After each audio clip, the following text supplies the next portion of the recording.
Združeni narodi so pravkar obtožili Izrael genocida, vendar kritiki pravijo, da je poročilo zgrajeno na propagandi, ne na dejstvih. Izrael to imenuje sodobna oblika krvne obtožbe. In kritiki trdijo, da se poročilo opira na vire povezane s Hamasom, medtem ko ignorira zločine te teroristične organizacije. Je torej to pravičnost ali politika preoblečena v človekove pravice? Razčlenimo to. Dobrodošli nazaj v oddaji Judeacation na JNS TV. In komisija ZN je ta teden obtožila Izrael, da je zagrešil vojne zločine, zločine proti človeštvu in dejanja genocida. Z namernim ciljanjem tako imenovanih palestinskih otrok v Gazi in na območju, ki ga imenujejo Zahodni breg, vključno z vzhodnim Jeruzalemom. Poročilo je navedlo, da je bilo namerno ciljanje otrok osrednji element pri ugotavljanju tako imenovanega genocidnega namena izraelskih oblasti in varnostnih sil, da uničijo palestinsko teroristično skupino v celoti ali delno v Gazi. Poročilo je prav tako dokumentiralo, kar je označilo kot močno povečanje tako imenovanega naselja naseljencev nad palestinskimi otroki na Zahodnem bregu, vključno z ugrabitvami in zlorabami ter domnevnimi primeri spolnega nasilja strani varnostnih sil nad pridržanimi otroki in najstniki, kar je komisija opisala kot sistematičen vzorec. Izraelsko zunanje ministrstvo je ostro zavrnilo poročilo, ga označilo za demagogijo sodobnih krvnih obtožb in dejalo, da ne izpolnjuje sprejetih standardov za strokovno in neodvisno mednarodno preiskavo. Izrael je dejal, da je imel na voljo le nekaj dni za odziv na osnutek poročila in da številni njegovi argumenti niso bili ustrezno preučeni strani komisije. Izrael pravi, da je komisija, ki je ne priznava, že v osnovi pristranska proti judovski državi in da so njeni zaključki osnovani na pomanjkljivi metodologiji, nezanesljivih virih in anonimnih pričevanjih. Izrael je prav tako dejal, da je komisija prezrla uporabo otrok in civilistov kot človeških ščitov strani Hamasa, kot tudi tako imenovane hude kršitve, ki jih je teroristična organizacija zagrešila med vojno. Opazovalna organizacija UN Watch je za JNS povedala, da je poročilo vnaprej določena obtožnica preoblečena v preiskavo.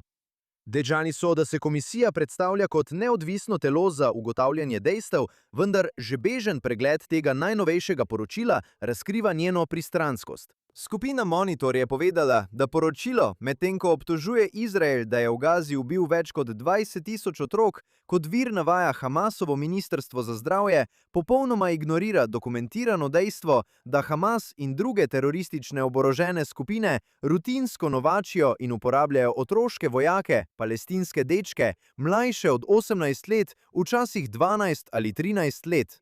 Razčlenimo vse to. Najprej, če kot vir uporabljate Hamas, kako vas lahko sploh kdo jemlje resno? Hamas izvede pokol Judov 7. oktobra, kakršnega nismo videli vse od holokausta. Nato pa zanika, da bi se kaj takega sploh zgodilo. Tako kot obstajajo ljudje, ki zanikajo holokaust, ali pa nacisti sami, ki so skušali prikriti svoje dejanja, imate zdaj tudi tiste, ki zanikajo dogodke 7. oktobra. In mislite, da bo Hamas pošteno predstavil dejstva? Ali pa se bodo prikazali kot žrtve? Seveda, drugo je pravilno. Mimogrede, Hamas je svoje grozote snemal z GoPro kamerami in nato nekako zanikal, da se je sploh kaj zgodilo. In tu Hamasovo zlo? To je virzen, kaj ne? Kakšna bolna šala. Hkrati pa se spomnimo, kdo velja za otroka, bodisi v Gazi ali v Judeji in Samariji. Če 17-letni Arabec, ki živi pod palestinsko upravo, izvede teroristični napad in ubije Jude, nato pa ga ubijejo varnostne sile, se tudi on šteje za otroka, ki ga je ubil Izrael. Moj prijatelj Arifold, naj mu Bog maščuje kri, je bil leta 2018 do smrti zaboden strani 17-letnega arabskega terorista. Dejstvo, da je Ari s svojim zadnjim dihom uspel nevtralizirati terorista, pomeni po tem poročilu, da je Ari namerno ciljal na arabskega otroka. Ali zdaj razumeš, kako to deluje? Ne glede na to, ali si star 13, 15 ali 17 let, če poskušaš ubiti Jude, si terorist, ne pa naključen otrok in napačno poročilo. In bodimo jasni, Izrael ne cilja otrok. Razen seveda, če so stari 17 let in so prijeli za orožje ter poskušali ubiti Jude. Nobena država ne gre v vojno in ne zahteva osebne izkaznice, da bi preverila, ali so pred njimi 18-letniki, preden ukrepa v samoobrambi. In kot smo rekli, Hamas namerno uporablja otroke kot vojake in jih namerno uporablja kot živi ščit. Smrt katerega koli od teh otrok je na vesti Hamasa, ne Izraela, ki ima pravico do samoobrambe. In niti za sekundo ne mislite, da je palestinska oblast kaj boljša, saj vzgaja otroke v duhu sovraštva in jih spodbuja, da izvajajo teroristične napade ter umirajo kot mučeniki za stvar. In nazadnje, ne nasedajte obtožbam o spolnem nasilju strani IDF. To počne Hamas, kot se spomnimo in kot smo videli 7. oktobra. Se spomnite, kako so Izrael obtoževali rasizma, ker naši vojaki med bitko niso posiljevali arabskih žensk? Rekli so, da smo rasisti, ker nismo posiljevali, nato pa so naše vojake lažno obtožili spolnih zločinov. Hočejo imeti oboje in v obeh primerih širijo propagando in sovraštvo. To poročilo, tako kot mnoga druga poročila z napred njim, sodi na smetišče zgodovine. Sram naj bo tiste, ki so zanj odgovorni. Gremo naprej. Inet je ta teden objavil zaskrbljujoče poročilo. Varnostni organi menijo, da Iran stopnjuje prizadevanja za obnovo terorističnih mrež v Judeji in Samariji, pri čemer izkorišča premirje z ZDA in spreminjajočo se regionalno dinamiko po vojni. Pred 7. oktobrom. Večina zunanjega usmerjanja terorističnih dejavnosti v Judeji in Samariji je prihajala iz Gaze, pod vodstvom Hamasa in palestinskega islamskega džihada z iransko podporo, ob manjših celicah in občasnih skupinah povezanih z ISISom. Toda izraelske vojaške operacije v Gazi ter Judeji in Samariji, kot tudi napadi na Iran v letih 2025 in 2026, so Teheranu otežili prenos denarja in tihotapljenje orožja na to območje. Vendar pa se po poročanju Ynet izraelski uradniki zdaj bojijo, da je Teheran po premirju med ZDA in Iranom ter ob morebitnem zapiranju libanonske fronte prepoznal Judejo in Samarijo kot glavno prizorišče za spodbujanje napadov. Pomemben del usmerjanja, pravijo uradniki, poteka iz Turčije. V začetku tega tedna je varnostna agencija Shin Bet sporočila, da je v preteklem letu preprečila več 10 napadov, ki jih je usmerjal Hamas v Turčiji. Agencija je sporočila, da so operativci izkoristili svojo prisotnost v državi za vodenje obsežne teroristične mreže, vključno z novačenjem napadalcev, srečevanjem z operativci iz Judeje in Samarije ter prenosom denarja in orožja. Varnostni uradniki pravijo, da se metode Irana zanašajo na 3 glavne kanale, med katerimi je digitalno financiranje s kriptovalutami za obhod tradicionalnih nadzornih sistemov, kopensko tihotapljenje orožja čez vzhodno mejo Izraela, včasih z uporabo kurirjev, in usposabljanje na daljavo napadalcev, vključno s prenosom tehničnega znanja. Izraelski uradniki pravijo, da so glavni pobudniki terorističnih dejavnosti na terenu nekdanji zaporniki, obsojeni zaradi varnostnih kaznivih dejanj. Po nedavnih dogovorih o izpustitvi talcev v Gazi se je na stotine izpuščenih zapornikov vrnilo v Judejo in Samarijo, nekateri po skoraj 30 letih v zaporu. Shin Bet in IDF natančno spremljata njihove dejavnosti, izvajata obiske na domu in redno izdajata opozorila, da bi preprečila oblikovanje novih terorističnih celic, zlasti v Šemu, Tulkarmu, Hebronu in Ramali. Torej, po tem poročilu Iran poskuša odpreti novo fronto v tej vojni v Judeji in Samariji. In kot sem rekel, so v to vključeni tudi elementi iz Turčije. In kdo mislite, da bo dejansko poskušal na terenu izvesti napade? Kot navaja članek, teroristi, ki so bili izpuščeni v okviru izmenjave talcev. Vedno smo vedeli, da se bo končalo pri tem. Izrael je moral sprejeti odločitev. Ali izpustimo teroriste nazaj na ulice, čeprav vemo, da se bodo najverjetneje vrnili k terorizmu v zameno za naše talce? Seveda so si vsi želeli, da bi se talci vrnili domov. A vendar je bilo vedno osnovno vprašanje, po kakšni ceni? Nočem zveneti brezčutno. Sprejeta je bila odločitev in seveda smo veseli, da so vsi talci doma. Zdaj pa je čas, da se zavedamo, da ima izpustitev teroristov posledice. Upam in molim, da so pogumni možje in žene IDF zdaj v postopku ponovnega aretiranja ali priprave na odstranitev vsega tega zla, ki se prosto sprehaja naokoli. Govorimo o teroristih, ki so 5 minut stran od naših mest v središču države. Govorimo o Krasavi, Rošhajinu in mnogih drugih mestih. Kot pravi članek, je to lahko naš največji varnostni izziv v prihodnosti. Upajmo in molimo za najboljše, ter se pripravimo na najslabše. Nadaljujemo. Po navedbah palestinske oblasti je izraelska vlada, vključno s premierjem Netanjahujem, vedela, da je napad 7. oktobra skorajšnji in je pokol uporabila kot izgovor za uničenje Gaze. Ne šalim se. Palestinska oblast je prav tako trdila, da je Izrael načrtoval pokol 7. oktobra.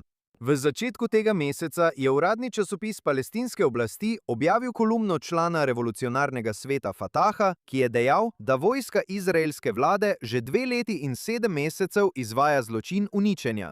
Izgovor za to je najbolj poseben in skrivnosten napad 7. oktobra 2023, ki ga poznata le Netanjahu in peščica višjih poveljnikov, ki jih lahko preštejemo na prste ene roke. In tako imenovana izraelska vojaška obveščevalna služba Aman. Izgovor za to, po mnenju tega kolumnista, je najbolj poseben in skrivnosten 7. oktober 2023.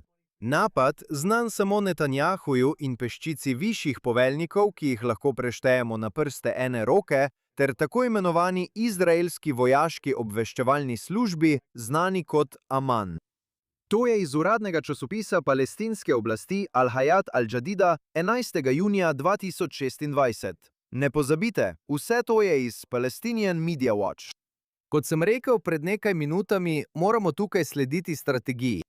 Ne glede na to, ali gre za palestinsko oblast ali Hamas, so Judi pobiti, dogodek se omalovažuje, Izrael pa je ali vedel zanj ali celo načrtoval napad, da bi lahko šli ven in uničili celotno Gazo.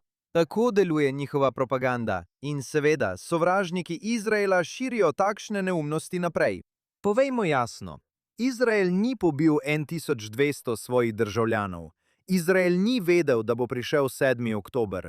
Seveda je šlo za izjemno operativno napako, vendar ne obstaja nikakršen načrt za uničenje Gaze, ki bi dovoljeval umor 1200 Izraelcev. To je le še ena krvna kleveta naših tako imenovanih mirovnih partnerjev, ki nimajo nobenega problema s tem, kar se je zgodilo 7. oktobra. In ne pozabite, do 80% Arabcev pod palestinsko oblastjo je dejalo, da podpirajo to, kar se je zgodilo tistega groznega dne. In to so naši mirovni partnerji, ki še vedno plačujejo teroristom in njihovim družinam. Te ljudi uvrstijo na plačilni seznam kot del svojega programa Plačilo za ubijanje. Več denarja dobiš, če povzročiš več krvoprolitja. Vedno znova to ponavljam, vendar ne nasedajte njihovi propagandi. To je le še en primer, zakaj me tako razjezi, ko mediji, še posebej izraelski, navajajo vire palestinske uprave kot dejstvo. Gremo naprej. IDF je ta teden poročal, da je od začetka leta 2026 po vsej Judeji in Samariji zasegel več kot 240 kosov strelnega orožja. Vojska pravi, da je to nov dokaz, da se teroristične skupine v regiji skrivajo v civilnih območjih. V zadnjih mesecih so vojaki našli številno orožje skrito v civilnih območjih. Med njimi so strelno orožje, orodja za izdelavo drugega orožja, strelivo in dodatna teroristična oprema. Eden od primerov je bilo odkritje med racijo IDF aprila, ko so vojaki našli strelivo za dolgocevno in kratkocevno orožje, skrito v znani trgovini z orodjem v mestu Betlehem, znotraj območja regionalne brigade Ecion. Lastnika trgovine so kasneje prijeli. Drug primer so odkrili v zadnjih mesecih v mestu Šem znotraj območja regionalne brigade Samarija, ko so vojaki IDF našli orodja za izdelavo orožja v središču civilne stavbe. Lastnika lokacije so prav tako prijeli. IDF pravi, da ti izsledki predstavljajo dodatne dokaze o poskusih terorističnih organizacij, da se utrdijo znotraj civilnih območij in izkoriščajo civilno infrastrukturo za zlonamerne namene. Zahvaljujem se IDF za preprečitev morebitnih napadov s tem, da so zasegli vso to nedovoljeno opremo. Vidimo, da tako kot Hamas in Hezbolah, tudi teroristi, ki delujejo pod palestinsko upravo, shranjujejo svoje orožje v civilnih območjih. Upajo, da bodo njihovi lastni civilisti ubiti, da bodo lahko zato okrivili Izrael in pomagali organizacijam, kot je OZN, pri njihovih lažnih poročilih. Obenem so ta teden vojaki IDF ubili 2 terorista, ki sta metala molotovke proti skupnosti Karmetsua. Tudi to je v Gušecjonu. Med operacijo so vojaki identificirali več teroristov, ki so zažigali pnevmatike in metali molotovke ter ogrožali življenja. Vojaki so odprli ogenj, eliminirali 2 terorista in nevtralizirali še enega terorista. O poškodbah med pripadniki IDF niso poročali. Zaradi gorečih pnevmatik je v območju ob skupnosti izbruhnil požar. Gasilci so na kraju dogodka gasili požar. Vojaki IDF so začeli iskati dodatne teroriste. Torej, zadnja 2 tedna smo v tej oddaji govorili o požigalskem terorizmu in to je le še en primer. Zažigajo pnevmatike in poskušajo zanetiti požare, da bi požgali deželo Izrael. To je njihov cilj. Hkrati mečejo eksplozivna sredstva na naselja, poskušajo dobesedno požgati judovske hiše in ubiti čim več Judov. Na srečo so bili ti teroristi na kraju samem likvidirani. Potencialni teroristi morajo razumeti, da če zažigate, mečete eksplozive na Jude, boste poslani naravnost v pekel. Tukaj je še eno poročilo IDF iz tega tedna. IDF in izraelske varnostne agencije pravijo, da so ubile Mohameda Zajeda, trgovca z orožjem iz Jamuna, to je v okrožju Dženin. Zajed je dobavljal orožje teroristom, ki so izvedli strelski napad leta 2025, v katerem sta bila 2 vojaka IDF hudo ranjena.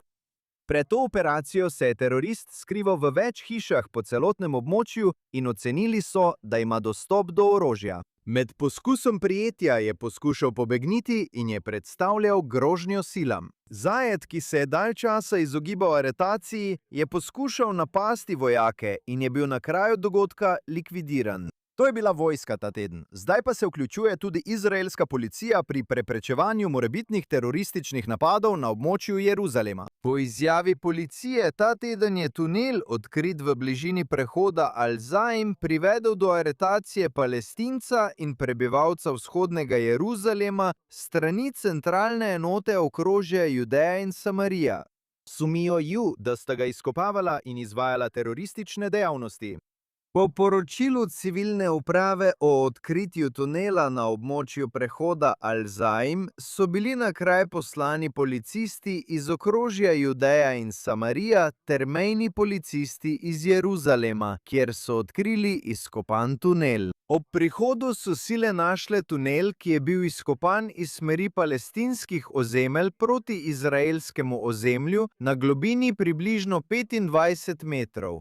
To je res globoko. Poleg tega so sile zasegle orodje za kopanje, steklenice z vodo, rokavice, zaščitne maske in drugo opremo. Forenzični preiskovalci iz okrožja Judeja in Samarija so začeli zbirati dokaze in najdbe.